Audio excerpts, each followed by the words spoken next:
آپ فرمائیں کیا غلطی ہے؟ ہم تو آپ کے شکر گزار ہوں گے.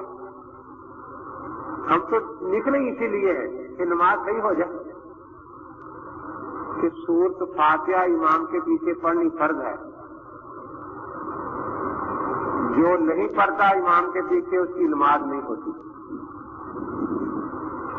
میں کہا حاجی صاحب دیکھو دین کا مسئلہ ہے بڑا ہے. اپنے ساتھی سے کہا کہ دیکھو کتنی بڑی بات کا پتہ چلا حاجی صاحب سے. میں نے نوٹ بک نکالی, اس پر لکھ لیا کہ مجھے لکھوا دے سورۃ فاتحہ امام کے پیچھے پڑھنا فرض ہے, جو نہ پڑھے اس کی نماز نہیں ہوتی. بہت خوش ہوئی حاجی صاحب. میں نے کہا کہ 2-3 مرتبہ سن لیں, کیونکہ یہ مسئلہ میں نے آگے بھی بتانا ہے جا کے لوگوں کو, تو غلط نہ ہو جائے نا کہیں. وہ بڑا خوش, میں سناؤں وہ جملے. حاجی صاحب آپ کی بڑی مہربانی, بڑا شکریہ. قیامت کو جب نماز کا حساب ہوگا تو اللہ نے ایک ہی فرض پوچھنا ہے یا باقی فرض بھی پوچھنے ہیں؟ کتنے ہیں؟ یعنی پوری نماز کا حساب ہوگا. تو حاجی صاحب مجھے صرف 2 حدیثیں آج دکھا دیں. ایک حدیث یہ جس کا یہی ترجمہ ہو کہ امام کے پیچھے سورۃ فاتحہ پڑھنا فرض ہے, جو نہ پڑھے اس کی جماعت میں نماز نہیں ہوتی. کیونکہ ہمارے پاس ایک کتاب ہے فضائل اعمال, ہم وہی سناتے ہیں لوگوں کو. اس میں جو آیت ہے اس کا بھی حوالہ دین خلاص صورت میں ہے, جو حدیث ہے اس کا بھی حوالہ دیا ہوا ہوتا ہے. کوئی بزرگوں کی حکایات ہیں اس کا بھی حوالہ دیا ہوتا ہے کہ فلاں جگہ سے لی ہے. تو اگر کوئی پوچھے کہ کہاں ہے تو ہم حوالہ دکھا دیتے ہیں. تو جس کتاب میں یہ حدیث ہے جو آپ نے لکھائی ہے وہ ہمیں کتاب بتا دیں, ہم خرید لیں گے. تو ایک تو وہ حدیث لفظ لکھا دیں اور جس کا یہ ترجمہ اور کتاب کا نام لکھا دیں, اور ایک حدیث لکھا دیں کہ 2 رکعت نماز میں کل فرائض ہیں کتنے. یہ غیر مقلد ساری عمر نہیں لکھا سکتے. اب وہ جان پڑائے. حاجی صاحب آپ کا بڑا شکریہ, دیکھو کتنی بڑی آپ سے ہمیں بات ملی ہے. وہ جو 2 لڑکے نئے نئے غیر مقلد ہوئے کہ ابھی جماعت میں پھر رہے تھے, وہ ایک دوسرے کو کون نہیں مارے کہ یار ہمیں تو بڑی حدیثیں سناتے ہیں. اب وہ کہتے ہیں لکھاتا نہیں, پتہ نہیں کیا بات. میں نے ان کو اشارے سے روکا. خیر وہ بیچارہ جان چلا کے چلا گیا. گشت پر گئے, واپس آئے. ان لڑکوں کو میں نے کہا کہ اب تمہارا کام ہے ظہر کی نماز پڑھ کے کافی دن سے لے کر حاجی صاحب کے پاس چلے جانا کہ حاجی صاحب حدیثیں مل گئی ہیں تو لکھوا دیں. اب وہ لڑکے چلے گئے. حاجی صاحب وہ باہر نکلے, ہاں جی کیا بات ہے؟ دیکھا کہ پنڈل کافی آدمی جو حدیثیں دونوں مل گئی تو لکھوا دیں پھر ہمیں. اس نے گالیاں دینی شروع کر دی. یہ ایک طرف ہو کے بیٹھ گئے. وہ جاتے کیوں نہیں کہ نہیں آپ نے جو گالیاں وغیرہ دینی تصویر پڑھنی وہ پڑھ لیں, پھر جو حدیثیں لکھائیں وہ چلے جائیں گے. عصر کے بعد پھر کہتے میں نے ان کو بھیج دیا. اب وہ اندر سے گالیاں دینے لگا. میں نے کہا وہ جو 4 ادھر گئے ہیں نا ان کو بھی بلا کے لاؤ کہ سارے میری گل سے حدیثیں 2 لکھواؤ. کوئی گالی تو ہے نہیں, صرف یہی ہے نا کہ ایک چیز کو اس نے فرض بتایا. اب کوئی چیز اس کے کہنے سے تو فرض نہیں ہوگی, اللہ یا اللہ کے رسول کے کہنے سے فرض ہوگی نا. اور دوسری بھی کوئی گالی نہیں, صرف اتنا پوچھا ہے کہ نماز میں کل فرض ہوتے کتنے ہیں, کوئی گالی کی بات نہیں ہے. اب وہ 6 کے 6 جائے. کہتا آ کر 3 دن اس نے آ کر ہم سے معافی مانگی کہ میں آپ کو کچھ نہیں کہتا, آپ مجھے کچھ نہ کہیں, خدا کے لیے میری جان چھوڑ دے. اور ان کے لڑکے نئے ادھر گئے تھے وہ سارے ادھر آ گئے کہ بھائی یہ تو حدیث کا نام لیتے آدمی تو ان کو ہے کوئی نہیں. اب دیکھیے نا کوئی کتنا شور مچا رہا ہو, ہمارے پاس قرآن بھی ہے, حنفیوں کے پاس کچھ نہیں, شافعیوں کے پاس کچھ نہیں. کوئی لمبا چوڑا شور کرنے کی ضرورت نہیں. اتنی پرچی لکھ کر دے دینی کہ آپ دستخط فرما دیں کہ ہم بات چیت میں قرآن کی آیت اور نبی پاک کی حدیث کے علاوہ کوئی چیز پیش نہیں کریں گے. اگر کسی امتی کا قول یا اپنا قیاس پیش کرے تو ہم جھوٹے اہل حدیث ہوں گے. وہ جو شور مچا رہا تھا نا, میل بھی توڑ دیا مکے مار مار کے جس میں تقریر میں, وہ کبھی دستخط نہیں کرے گا اور وہی ساری چیزیں چرچری ہو جائے گی. اتنی بات تھی.